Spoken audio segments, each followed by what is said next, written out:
Hi guys! Welcome back to my YouTube channel. For today's video, ituturo ko sa inyo kung paano gamitin ang ChatGPT-4 sa ating mga Android devices ng libre. Kung di mo pa alam ang ChatGPT-4, ito ang AI advanced technology na chatbot. Pwedeng sumagot sa mga katanungan mo like tell stories, write web code, kahit nasa mga komplikadong topics, kayang-kaya niyang sagutin.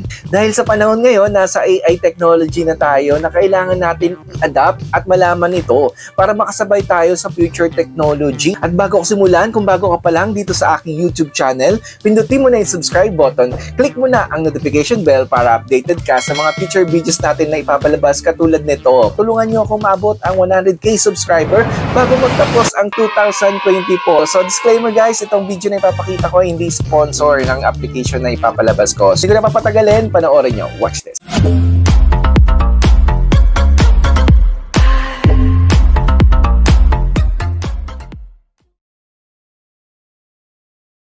Guys, punta tayo sa ating mga Android devices. So, meron tayong ida-download na application sa Google Play Store. So, punta lang tayo sa ating mga Google Play Store.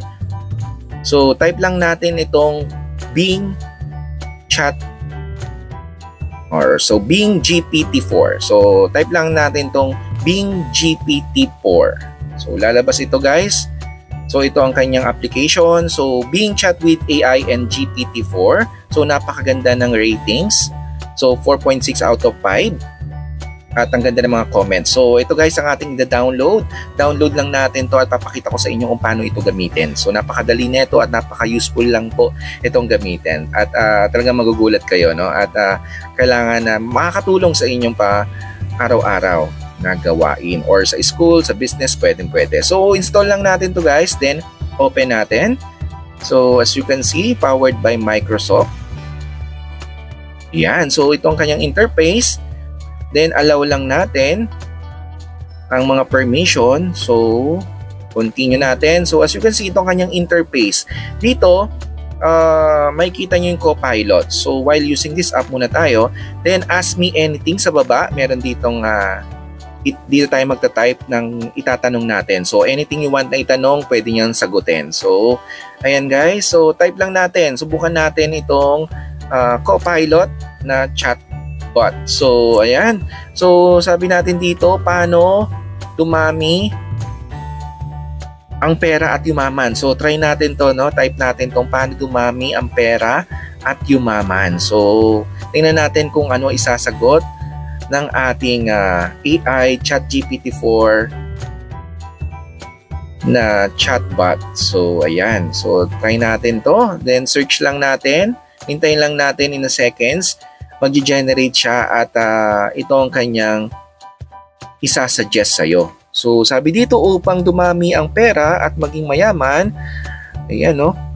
Malaga ang pagkakaroon ng kaalaman. So, blah, blah, blah. So, magtakda ng malinaw na layunin. Number 2, mag-impok at mag-invest. Number 3, yan, no? Edukasyon sa pananalapi. Number 4, pag-control sa sarili at yan, no, sa dagdagan ang iyong kita, then disiplina sa sarili. So meron din siyang note sa baba, tandaan, blah blah blah. So napakaganda guys at napakaganda, no? Pwede mo sundin to. At ang binibigay niyang answer ay na makakatulong sa iyo upang dumami at yumaman, no nga sabi, di ba? Ngayon tanong natin, paano dumami ang pera at yumaman? So binigyan ka naman na niya ng sagot at susundin mo lang. So napakaganda, tama naman yung sinasabi niya guys, no? At nasa sarili pa rin at disiplina. So ito guys, pwede niyo naman to i-copy at i-print sa inyo para at least meron kayong guidelines. So try natin nito. Magtanong tayo ulit dito. Ayan, no? So basahin nyo lang to at napakaganda at napaka-useful. So try naman natin dito sa travel naman tayo guys, no? Magtanong tayo about sa travel, sa explore. So, travel planning. So, type natin ito. For example, pupunta tayo sa Singapore. So, kailangan natin ng tips para pagdating sa Singapore, hindi tayo mahirapan, no, kung ano ba yung gagawin natin. So, type lang natin Singapore travel tips.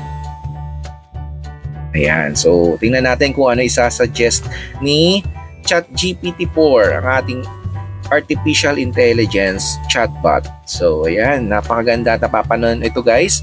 at malaking tulong sa atin na mapadali ang ating pag-iisip, no?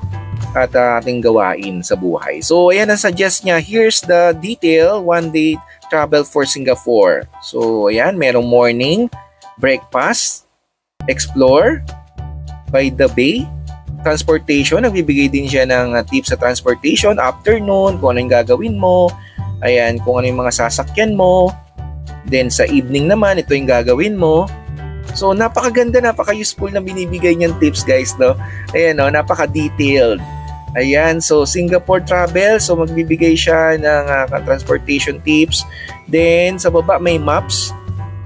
Ayan, para hindi ka maligaw. So napakaganda na ito guys, no? Ayan, no? Ang kanyang suggestion.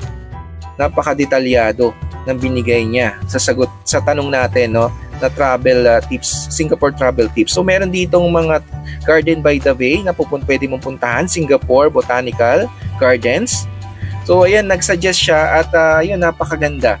At try nyo na rin ito guys at makakatulong sa inyo to. So dito naman, pwede naman tayo gumawa ng image. Magsasabi lang tayo or magta-type tayo kung ano i-create natin na image at gagawin niya ito. I-generate niya ito. So ito guys, sample natin. So type lang natin dito. Subukan natin ilagay itong create girl. So create a picture with a girl. So try natin. Create a picture with a girl. So tingnan natin kung ano i-generate niya sa atin na picture. So ganun to guys, no? Ganun katalino ng AI ngayon. So napaka-advanced ng technology dahil sa panahon ngayon, robotic na guys, no? At kailangan natin makisabay. At try din natin naman, subukan natin, at least nakakasabay tayo sa modern technology. Alam natin hindi tayo napag-iiwanan. So ito sinishare ko sa inyo para at least alam nyo na merong ganito pala. So napakadali lang gamitin to guys, no? Walang komplikado. Magta-type ka lang, sasagutin ka na agad ng AI chatbot. Yan. So ayan, ang binigay niya, no? Create picture with the girl. So binigyan tayo ng picture ng isang girl. Ayan, napaka-cute ng girl, nasa duyan. At may mga flowers. Ayan, at may mga bird. Napaka-cute, no? Na binigay sa atin na picture. At pwede nyo itong gamitin sa school, project nyo, businesses. Ayan, kung meron kang printing business, malaking tulong sa inyo ito, no? T-shirt printing, pwede. Ayan, at meron din siyang binigay na yan, no? Na girl with a balloon. Ayan, napakaganda. So, try nyo na rin, guys. Mag-try tayo ng isa. So, mag-create naman tayo ng create a picture in a beach with rainbow. So, try natin, no? Create a picture in a beach with rainbow. So, yan. Try natin kung ano ibibigay niyang picture or photo sa atin. So, kaya ba? Kaya ba tayong bigyan ng ganyan na ating sinuggest na pinagawa sa kanya?